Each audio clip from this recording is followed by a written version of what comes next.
नगर निकाय में ओबीसी आरक्षण को लेकर सत्ता पक्ष और विपक्ष में ठनी हुई है, तो वहीं मायावती ने अति पिछड़ा दाव चल दिया है। मायावती ने लिखित बयान जारी कर सपा और भाजपा पर निशाना साधा। मायावती ने सपा और भाजपा की सरकार में ओबीसी वर्ग में आने वाली 17 जातियों को एससी में शामिल करने के फैसले पर हल्ला बोला है। मायावती ने कहा, दोनों पार्टियों ने राज्य में अपनी सरकार होने पर इन जातियों के साथ खिलवाड़ किया। नतीजा, इन 17 जातियों को आज ना ओबीसी वर्ग का आरक्षण मिल रहा और ना ही एससी वर्ग का।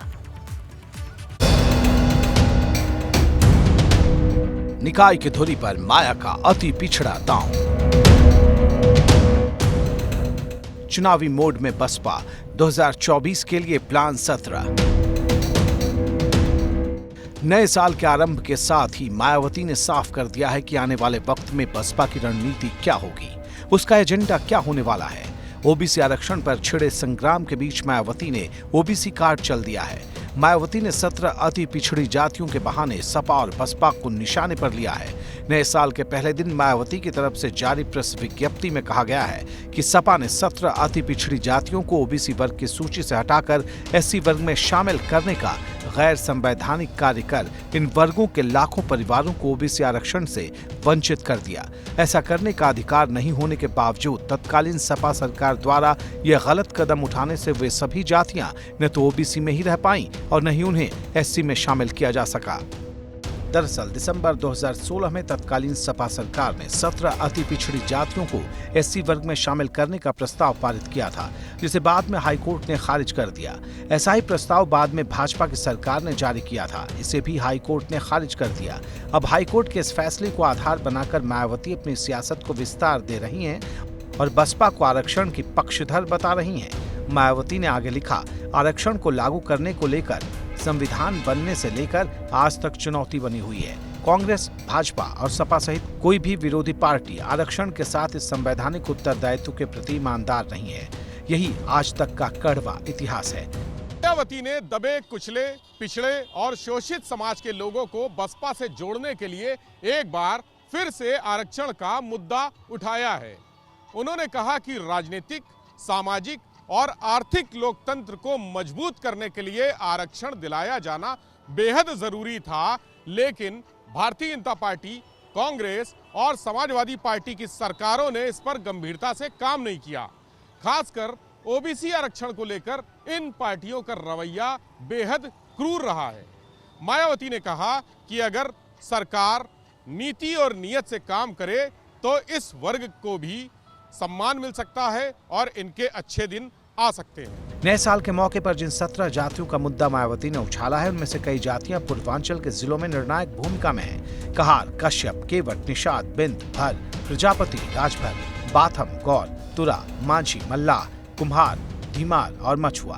दिलचस्प बात यह है कि ये वही जातियां हैं जिन्हें आधार बनाकर निषाद पार्टी और ओम प्रकाश राजभर की सुहेलदेव भारतीय समाज पार्टी राजनीति करती आई है और मौजूदा वक्त में इन दोनों ही दलों के विधायकों की संख्या बसपा से कहीं ज्यादा है। मौजूदा वक्त में निषाद पार्टी और सुभाषपा के विधानसभा में 6 विधायक हैं। जाहिर है मायावती की निगाहें कहाँ हैं, ये सब समझ सकते हैं। माना जा रहा है कि ओबीसी आरक्षण के बहाने मायावती की कोशिश दलित, मुस्लिम और ओबीसी वर्ग को एक साथ एक मंच पर लाने की है।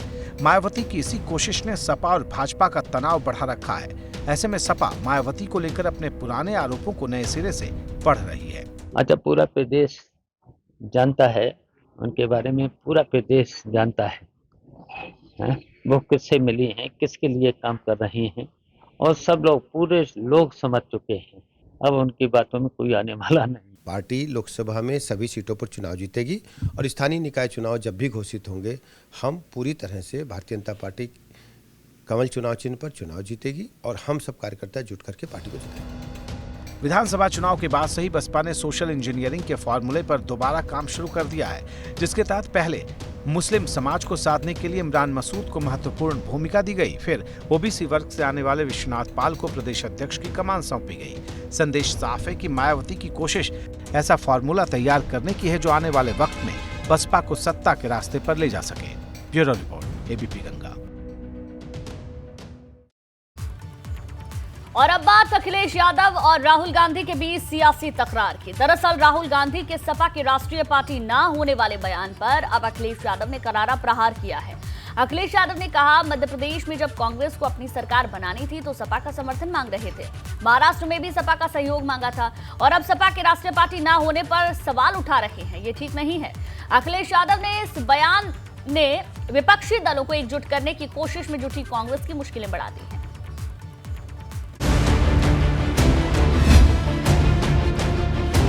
समाजवादी पार्टी एक राष्ट्रीय पार्टी बनने के लिए लगातार काम कर रही है। अखिलेश यादव का राष्ट्रीय मिशन। समाजवादी पार्टी एक राष्ट्रीय पार्टी बनने के लिए लगातार काम कर रही है। राहुल गांधी की बढ़ी टेंशन। कांग्रेस को सपा का रेड कार्ड। नए साल का पहला दिन, सैफई की सियासी जमीन से निकला राष्ट्रीय राजनीति का सपा संदेश कांग्रेस की टेंशन बढ़ाने वाला है। साल 2022 के आखिरी दिन राहुल गांधी ने समाजवादी पार्टी पर राष्ट्रीय पार्टी न होने का तंज किया था और अब नए साल के पहले दिन अखिलेश यादव ने राष्ट्रीय राजनीति का जो पन्ना पलटा है उस पर साफ दर्ज है कि आने वाले वक्त में अखिलेश यादव का रुख यूपी की राजनीति में राहुल गांधी और कांग्रेस के लिए मुश्किलें पैदा करने वाला होगा। अखिलेश जी की भी जगह है और उनको ये ऑप्शन, मतलब बोलने का ऑप्शन मिलना चाहिए और उनका पर्सपेक्टिव है वो उनके लिए ठीक है। हमारा पर्सपेक्टिव है कि हमारी लड़ाई बीजेपी के साथ है, विचारधारा की लड़ाई है, पुरानी लड़ाई है और इसको हम जीतेंगे। समाजवादी पार्टी एक राष्ट्रीय पार्टी बनने के लिए लगातार काम कर रही है। नेताजी के समय पे कई प्रदेशों में विधायक रहे हैं और मुझे याद है मध्य प्रदेश में जब कमलनाथ जी को मुख्यमंत्री बनना था, सबसे पहले वो समाजवादी पार्टी के विधायक को ढूंढ रहे थे और मुझे याद है कि सबसे पहले समाजवादी पार्टी ने उनको समर्थन दिया था और उसी समर्थन की वजह से मध्य प्रदेश में कांग्रेस की सरकार बनी थी। कांग्रेस और सपा के बीच तनातनी ऐसे वक्त में बढ़ी है जब 2024 में होने वाले लोकसभा चुनाव के लिए विपक्ष के सभी दलों को साथ लाने की कवायद की जा रही है।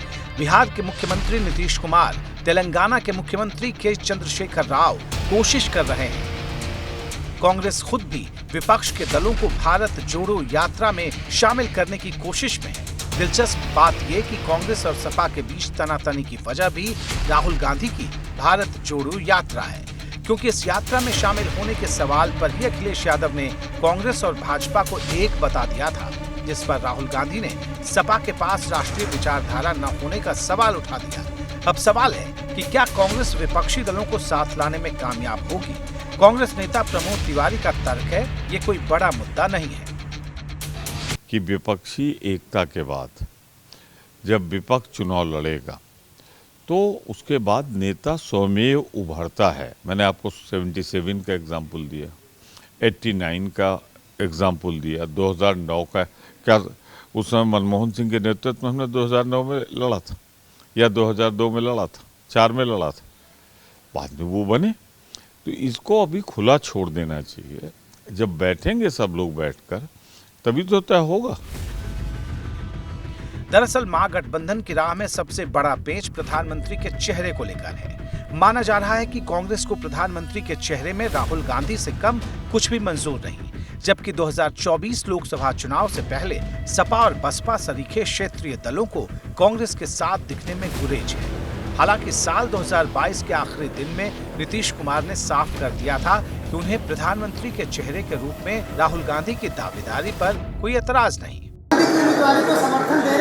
नहीं, इसमें हम लोग कोई दिक्कत होती, एक साथ बैठे पहले और एक साथ बैठ करके सब करें, क्या दिक्कत है उसमें? नीतीश कुमार का संदेश साफ है कि प्रधानमंत्री का चेहरा कोई भी हो, लेकिन विपक्ष के दलों को साथ आना चाहिए। लेकिन यूपी में ऐसी सूरत दिखाई नहीं देती, क्योंकि महागठबंधन की चर्चा के बीच शिवपाल यादव ने थर्ड फ्रंट का बाकायदा बिगुल फूंक दिया है। ये कहीं न कहीं कांग्रेस के लिए सीधा झटका है। देखिए, जो भी हमें जिम्मेदारी मिलेगी बखूबी से निभाएंगे और सबको जोड़ करके हमारा प्रयास होगा 2024 में भारतीय जनता पार्टी की सरकार को हटाए। हालांकि शिवपाल यादव ने राहुल गांधी की भारत जोड़ो यात्रा की तारीफ की और साफ शब्दों में ये भी कहा कि राहुल गांधी की यात्रा अच्छी चल रही है, लेकिन सवाल महागठबंधन का है और सपा और कांग्रेस के साथ आने का है, क्योंकि महागठबंधन के औपचारिक ऐलान से पहले अखिलेश यादव और राहुल गांधी ने जुबानी जंग छिड़ चुकी है, तो इसी बीच थर्ड फ्रंट का शोर भी सुनाई देने लगा है। Bureau report, ABP Ganga. बस्ती में सरकारी नौकरी में फर्जीवाड़े का मामला सामने आया है। एक महिला पर फर्जी दस्तावेज लगाकर नौकरी लेने का आरोप लगा है। महिला गणेशपुर आयुर्वेदिक अस्पताल में बतौर योग प्रशिक्षिका के पद पर तैनात है। दरअसल शिक्षिकाकर्ता राजेश पांडे की शिकायत पर मामले में जांच की गई, जहां सभी दस्तावेज गलत पाए गए। मामले में क्षेत्रीय यूनानी अधिकारी डॉक्टर विजय श्रीवास्तव ने बताया कि मामले में जल्द ही दीपिका की बर्खास्तगी की जाएगी। उन्होंने कहा नोटिस भेजा है, उनके जवाब के बाद कार्रवाई होगी। तो फर्जीवाड़ा करके नौकरी ली गई और इस पूरे मामले का खुलासा हुआ है। बस्ती से पूरा मामला सामने आया, जहां फर्जी दस्तावेजों को जमा किया गया और नौकरी ले ली गई है। योग प्रशिक्षिका के पद पर यह महिला तैनात है। बहरहाल आरोपी महिला को एक नोटिस भेज दिया गया है।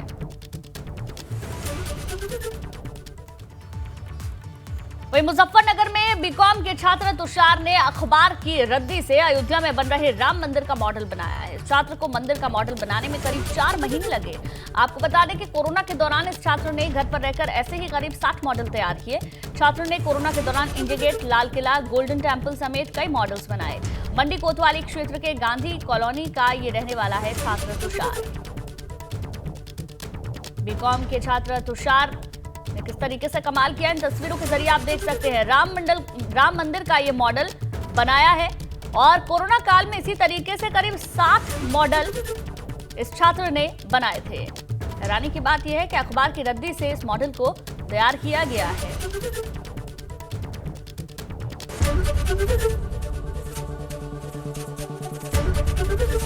एबीपी गंगा, खबर आपकी, जुबान आपकी।